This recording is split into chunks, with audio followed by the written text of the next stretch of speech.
তো বন্ধুরা চলো আজ হবে দেশি মুরগি। দেখতে পাচ্ছ দেশি মুরগির থালায় কাটা আছে, আর এই যে সরষের তেল দিয়ে আছে কড়াই, একদম পিওর খাঁটি সরষের তেল দিয়ে আছে। পেঁয়াজ দিয়ে দিলাম, পেঁয়াজ আর তেজপাতা দিয়ে একটু নুন দিয়ে ভালো করে পেঁয়াজটাকে ভাজি দিলাম, তাহলে পেঁয়াজটা জলদি গলি যাবে। তো যাই হোক, পেঁয়াজটা ভাজি আগে ভালো করে।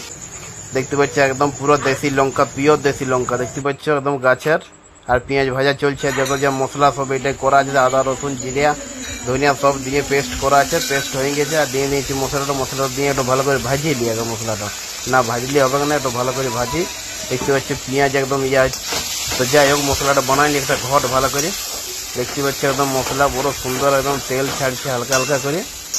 আর তার সঙ্গে চিকেনও দিয়ে নিয়েছি, আর চিকেন মশলাটা দিয়ে দিলাম। দেখতে পাচ্ছ, এবার দেখো এবার খেলটা উপায় নাই, ঝাঁকিয়ে দিবে কি। এবার দেখো একটু ভালো করে কষিয়ে নিয়ে আর দেখাচ্ছি তোমাদের এই কালারটা কেমন এসেছে। দেখো দেখো পুরো মাংস থেকে তেল ছাড়ছে হালকা হালকা, কষা হয়ে যাচ্ছে, মানে হয়ে গেছে কষা।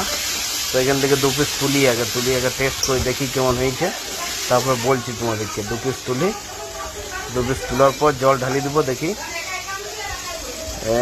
কোনটা হয়। এইটা ভালো আছে, ঠিক আছে। দু পিস তুলা হয়ে গেছে, এবার জলটা ঢালিয়ে দিই।